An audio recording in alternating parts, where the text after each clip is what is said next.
बहुत ही खूबसूरत किंतु बहुत ही छोटा लेसन।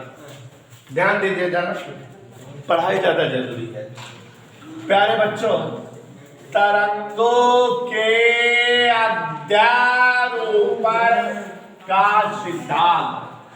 साथियों, यहाँ सबसे पहली चीज ये है कि आप अगर तरंग गति पढ़ रहे हैं तो तरंग गति में जितनी भी घटनाएं होती हैं या हो सकती है या संभव हो, सब में यह प्रिंसिपल यूजफुल है और इस प्रिंसिपल का आवश्यकता जरूरत पड़ती है। ये एक वेक्टर सिस्टम है, वेक्टर का लॉजिक है। आगे आप जब जो है 12th में जाओगे तो आपको विद्युत वाले पाठ में भी पढ़ने को मिलेगा। अंग्रेजी बता दें, आज से याद रखना, अंग्रेजी हम बताते चलते हैं क्योंकि आगे की क्लासेस में अंग्रेजी की जरूरत पड़ती है। सुपरपोजिशन माने अध्यारोपण, ध्यान दीजिएगा। Superposition, superposition principle of wave.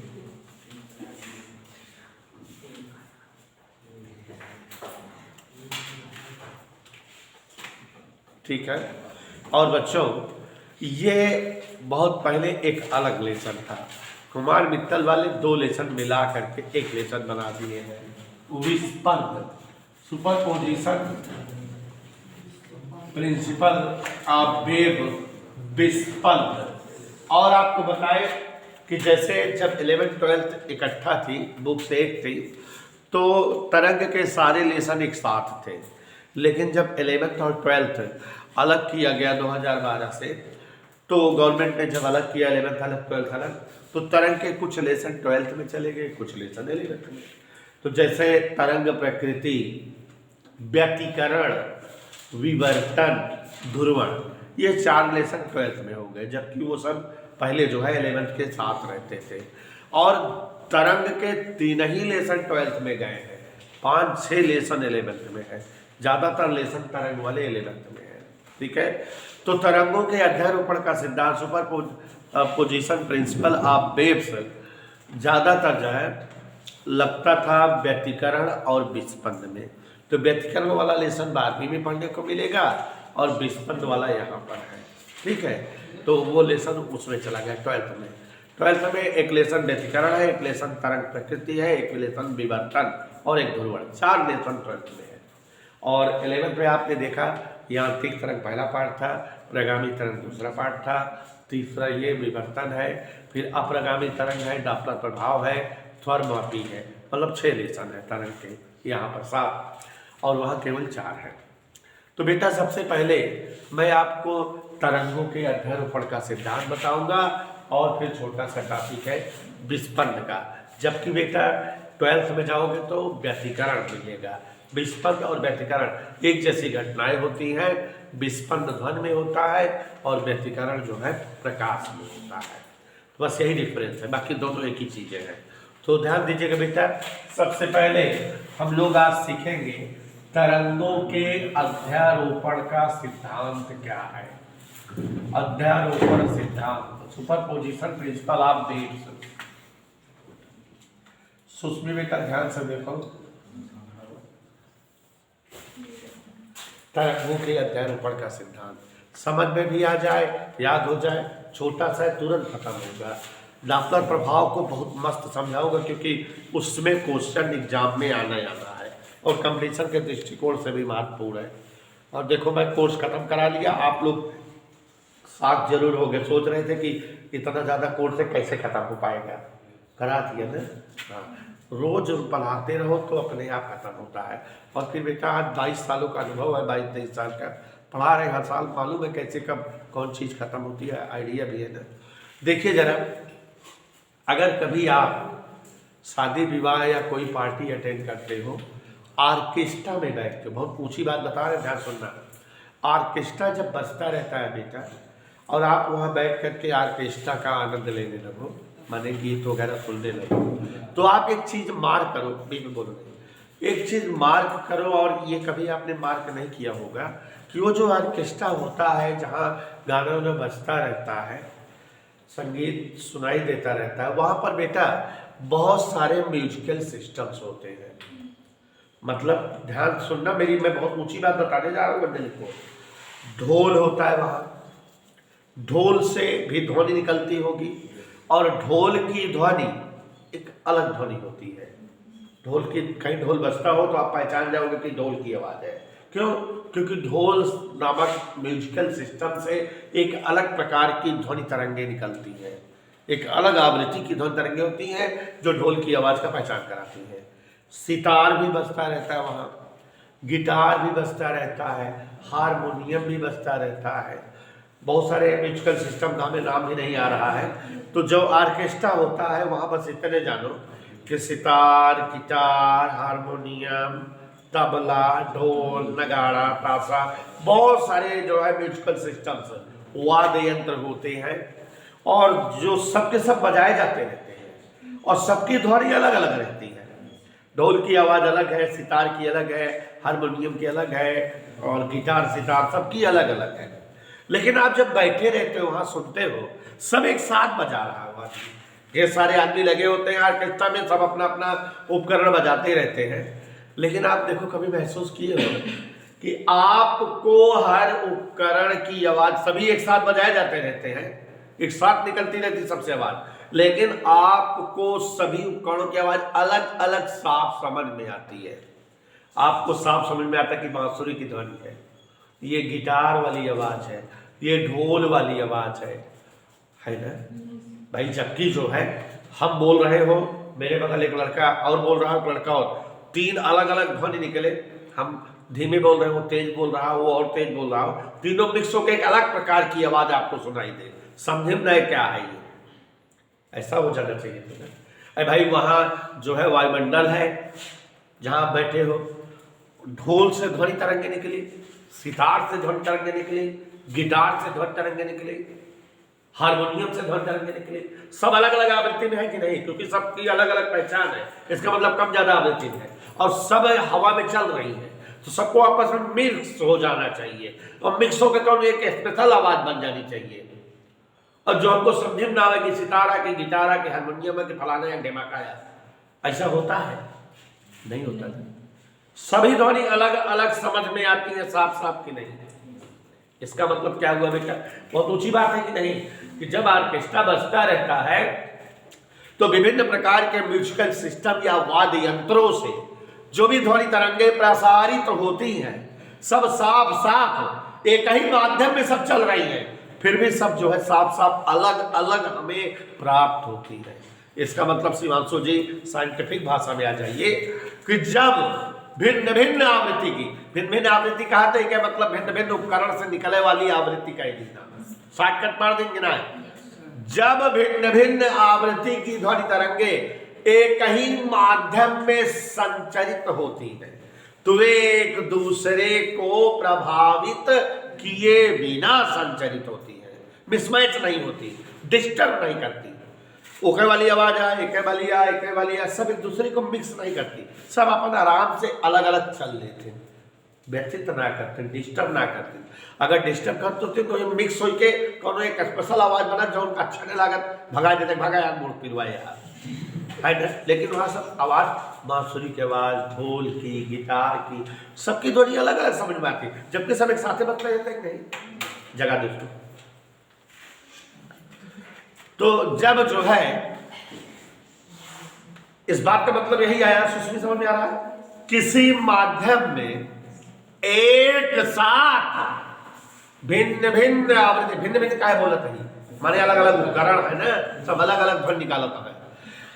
किसी माध्यम में भिन्न भिन्न आवृत्ति की ध्वनि तरंगे एक साथ संचरित होती है तो वे एक दूसरे को बिना प्रभावित किए संचरित होती है, एक दूसरे को डिस्टर्ब नहीं करती, और परिणामी तरंग का विस्थापन समस्त अलग अलग तरंगों के विस्थापनों के सदिश योग के बराबर होता है। मतलब एक तरंग संचरित हो रही है ऐसे ऐसे ऐसे, इसका विस्थापन y1 है, कितना है? y1। दूसरी तरंग ऐसे ऐसे संचरित हो रही है, इसका विस्थापन y2। दोनों एक ही दिशा में है कि नहीं? तो इनका परिणामी विस्थापन y बराबर y1 प्लस y2 क्या हो जाएगा? जुड़ रही है लेकिन वेक्टर मेथड से जुड़ेगी।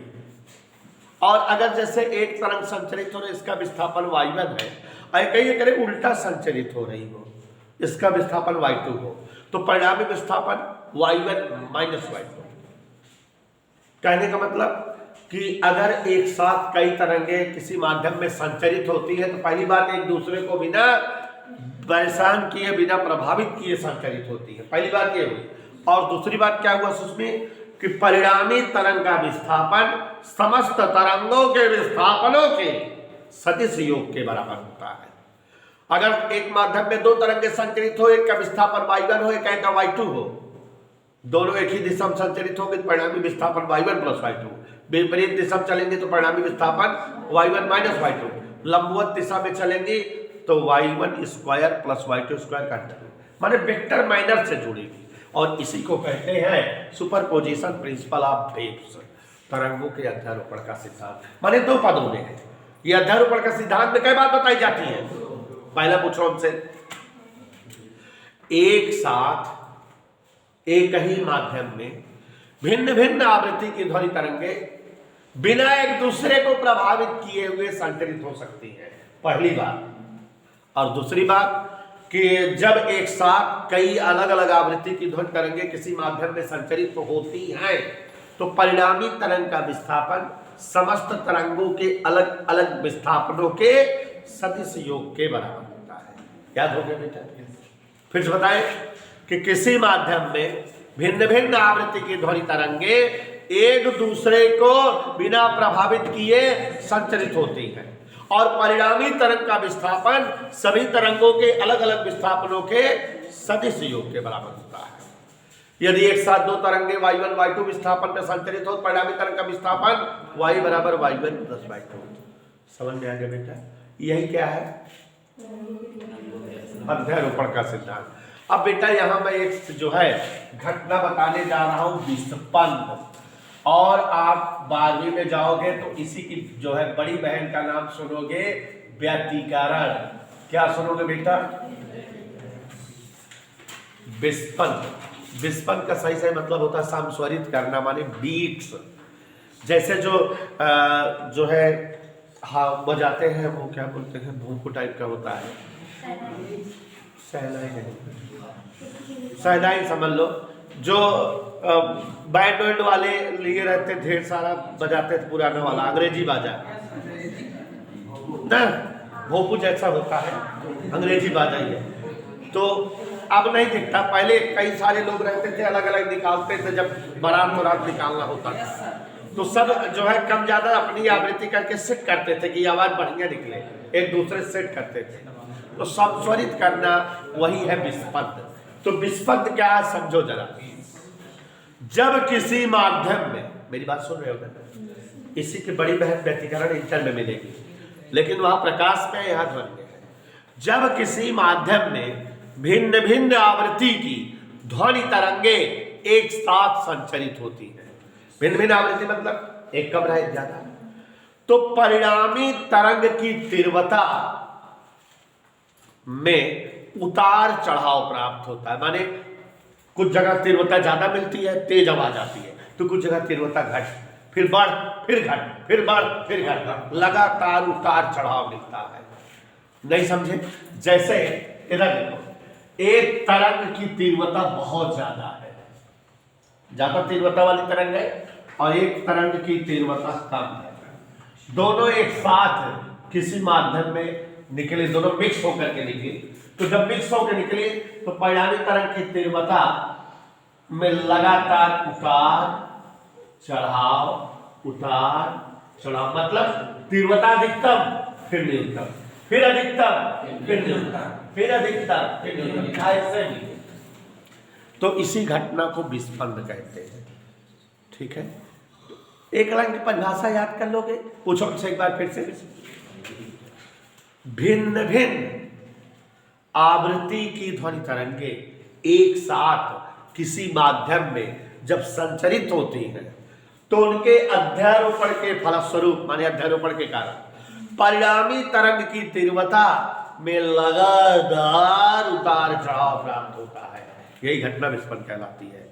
वैसे समझो कि एक तरंग ये जा रही है, एक तरंग ये, दोनों जब एक साथ होके गुजरती हैं तो जो परिणामी तरंग बनती है उसकी तीव्रता बढ़ती है फिर घटती है, बढ़ती है। इसी को हमने क्या शब्द बोल दिया, लगातार उतार चढ़ाव। उतार चढ़ाव, ज्यादा कम ज्यादा कम, लगातार होता है, एक बार ज्यादा एक बार कम, एक बार ज्यादा एक बार कम। ठीक है ना, बात समझ में आई? तो एक बार फिर से बोलते हैं, एक साथ भिन्न भिन्न आवृत्ति की ध्वनि तरंगे जब किसी माध्यम में संचरित होती हैं तो उनके अध्यारोपण के फलस्वरूप परिणामी तरंग की तीव्रता में लगातार उतार चढ़ाव प्राप्त होता है, यही घटना क्या कहलाती है, विस्पंद। अच्छा, उतार चढ़ाव क्यों होता है? इधर देखो, जैसे दो तरंग है, एक तरंग ज्यादा विस्थापन है और एक तरंग कम, तो जिस जगह दोनों एक ही दिशा में जा रही होगी, माने समान कला में होगी, तो उनका विस्थापन अध्यारोपण सिद्धांत से जुड़ जाएगा। अभी हमने बताया था कि जब तरंगे एक ही दिशा में चलेंगी तो परिणामी विस्थापन उनके जोड़ के बराबर होगा, और जब विपरीत दिशा में होगी तो घटेगा। तो जब दो तरंगे चल रही हो, जिन बिंदुओं पर वो एक ही दिशा में जा रही होगी, वहां पर अध्यारोपण के पश्चात परिणामी विस्थापन उनके विस्थापनों के योग के बराबर होगा, माने विस्थापन ज्यादा हो जाएगा तो तीव्रता वहां बढ़ी हुई मिलेगी। और जिन बिंदुओं पर उनके संचरण अलग अलग दिशा में, विपरीत, एक ऊपर जा रहे तो कहीं नीचे आ रहे हो, उन बिंदुओं पर परिणामी विस्थापन क्या होगा, उनके विस्थापनों के अंतर के बराबर घट जाएगा, y1 माइनस y2। और जब विस्थापन कम आएगा, घटने पर कम आएगा ना, तो तीव्रता भी यहाँ कम प्राप्त होगी कि नहीं, तो इसी कारण विस्पंद होता है। ध्यान से सुन लो, हमको क्या, क्योंकि चैप्टर में खत्म हो गया, फिर से सुन लो एक बार फिर से सुस्मित कहने पर। पहले जो है लिख डलवाए हम अध्यारोपण का सिद्धांत, सभी साथी ध्यान देना। किसी माध्यम में एक साथ भिन्न भिन्न आवृत्ति की ध्वनि तरंगे बिना एक दूसरे को प्रभावित किए हुए संचरित हो सकती है, और परिणामी तरंग का विस्थापन उन सभी तरंगों के विस्थापनों के सदिश योग के, यदि दो तरंगे एक साथ किसी माध्यम में y1 और y2 विस्थापन वाली संचरित हो तो परिणामी तरंग का विस्थापन y बराबर y1 प्लस y2, यही तरंगों के अध्यारोपण का सिद्धांत है। समझ में आ गया? फिर जब एक साथ भिन्न भिन्न आवृत्ति और तीव्रता की ध्वनि तरंगे किसी माध्यम में संचरित होती है तो उनके अध्यारोपण के फलस्वरूप परिणामी तरंग की तीव्रता में लगातार उतार चढ़ाव प्राप्त होने की घटना विस्पंद कहलाती है। विस्पंद के कारण जिन बिंदुओं पर दोनों तरंगों का संचरण एक ही दिशा में या समान कला में होता है, वहां पर विस्थापन उनके जो है विस्थापनों के सदिश योग के बराबर होने से विस्थापन बढ़ा हुआ प्राप्त होता है, माने वहां तीव्रता बढ़ी हुई मिलती है। और जिन बिंदुओं पर तरंगों का संचरण विपरीत कला में हो तो वहां पर विस्थापन घटा हुआ प्राप्त होता है, अर्थात वहां पर जो है तरंगों की तीव्रता घटी हुई प्राप्त होती है। बात समझ में? तो विस्पंद का ये कारण है। और बच्चों, उसके बाद विस्पंद आवृत्ति और विस्पंद का कारण निकाला जाता है। तो मतलब विस्पंद आवृत्ति कैसे निकलती है, सभी लोग ध्यान देंगे। शिवांशु नामक पांडे यहाँ बोर्ड पर विस्पंद कैसे निकाला जाता है, विस्पंद की आवृत्ति। अगर बेटा जैसे मान ले कि किसी माध्यम में ए आयाम वाली, कितना आयाम वाली, ए आयाम वाली दो तरंगे जिनकी आवृत्तियां लगभग n1 और n2 है, संचरित हो रही है, तो एक तरंग के विस्थापन का समीकरण y1 बराबर a sin ओमेगा टी माने 2 पाई n1 टी, चूंकि ओमेगा बराबर 2 पाई n होता है। ठीक है ना, कोई दिक्कत? दूसरी तरंग के विस्थापन का समीकरण a sin 2 pi n2 T, चूंकि यहाँ सूत्र होता है साइन ओमेगा टी, ओमेगा की जगह 2 पाई n1 और उसकी जगह 2 पाई n2 लिख दी है। तो अध्यारोपण का सिद्धांत कहता है y बराबर क्या, y1 प्लस y2। अध्यारोपण का सिद्धांत यही कहता है कि नहीं? अगली लाइन से y बराबर a sine 2 pi n1 T plus a sine 2 pi n2 T. कोई दिक्कत? क्या कॉमन है? A sine 2 pi n1t plus sine 2 pi n2t। प्यारे बच्चों, जैसे कि जो है कक्षा 10 में पढ़े हो, sine C plus sine D जैसा अगर कोई सूत्र है तो इसे हम लोग, अगर sine C plus sine D जैसा कोई सूत्र है तो इसे हम लोग लिखते हैं, ध्यान से देखिए, 2 sine C plus D by 2 cos C minus C. ये कक्षा 10 का सूत्र है त्रिकोणमिति का कि नहीं है ना? तो यहाँ y बराबर a साइन, इसको पूरे को c और इसके पूरे को साइन c धन साइन d, तो 2 sine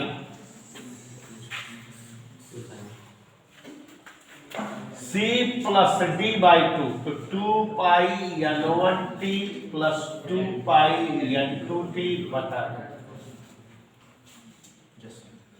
into cos 2 pi n1t 2 pi n2t। तो y बराबर 2a साइन, 2 कामन लेके काट दे, पाई और t कामन आएगा n1 प्लस n2। नहीं मानोगे? और यहाँ कास 2 पाई पाई t n1 माइनस। अब बेटा इसको और इसको हटाना चाहे अगर हम, मान ले 2a कास पाई n1 माइनस n2t बराबर a। क्यों ऐसा मान ले? क्योंकि ये तब हो जाएगा y बराबर a sine pi n1 plus n2t। ये जो है प्रगामी तरंग समीकरण जैसा हो जाएगा कि नहीं? भाई दो तरंगे जब एक साथ माध्यम में संचरित हो रही तो एक तरंग बन रही है तो उसका समीकरण ऐसे ही तो होना चाहिए। यहाँ पर ये क्या है? आयाम। और आयाम हमने किसको माना है देख के बताओ।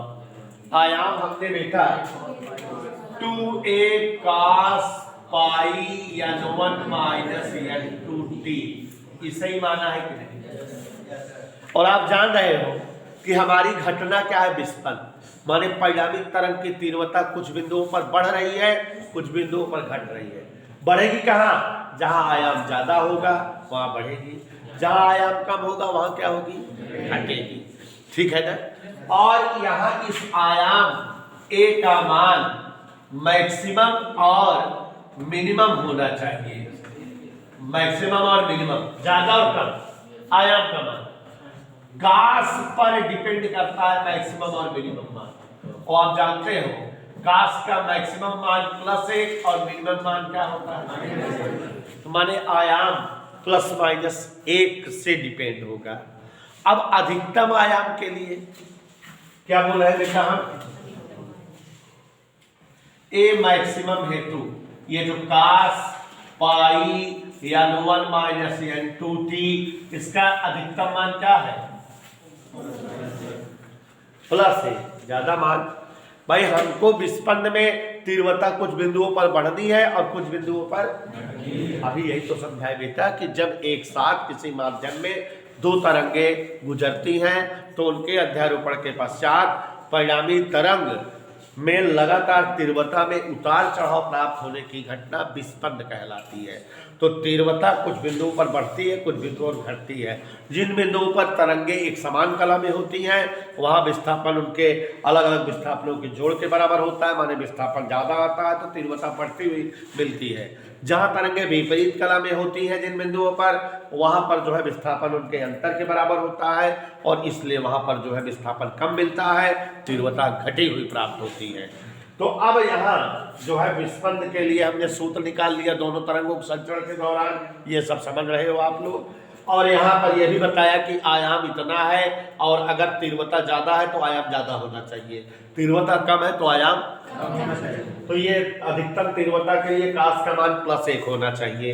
और हम जानते हैं बेटा कि कास पाई n1 माइनस n2t +1 की वैल्यू कास के पाई होती है, जहां के बराबर 0 1 0 2 4 6 ऐसे रख देंगे क्योंकि कास 0 का मान 0, cos 2 पाई का मान 0 और cos 4 पाई का मान 0, cos 6 पाई का मान 0। ऐसे हमको रखना पड़ेगा ना, तो हम जो है cos पाई की वैल्यू 1 आ जाएगी कि नहीं। तो यहाँ cos और cos हट गया, पाई n1 माइनस n2t बराबर k पाई, पाई से पाई t बराबर क्या आ गया, k अपान, इधर क्लियर। और k का मान क्या क्या बताए हम, 0, 2 रख देंगे तो क्या आ जाएगा, 4 रख देंगे, 6 रख देंगे, ऐसे आता जाएगा। इसमें से इसको घटा दो या इसमें से इसको घटा दो तो 2 लगातार उतार या चढ़ाव का अंतर आ जाएगा, तो हमारी भाई विस्पंद आवृत्ति हो जाएगी। ये किसके लिए आया बेटा, ए मैक्सिमम के लिए। ऐसे ही ए मिनिमम निकालेंगे, माने ए मिनिमम के लिए cos पाई n1 माइनस n2t का मान 0 हो जाए। 0 का मतलब जो है क्या हो जाए, cos k plus 1 pi by 2 हो जाए क्या, k पाई बाई 2 लिखा है, k plus 1 pi by 2, k pi by 2, ठीक है ना, दोनों लिख सकते हो। तो k पाई बाई 2 लिख सकते हो अगर k का मान 1 2 3 4 रख देना है, k का मान क्या रख देना है, तो यहाँ t बराबर आ जाएगा जब k बटा n1 माइनस n2 ऐसे आएगा। तो 1 रखोगे तो 1 बटा 2 रखोगे, 3 रखोगे, 4 रखोगे, विस्पंद के लिए आवृत्ति आ जाएगी। समझ आया बेटा, 1 मिनट।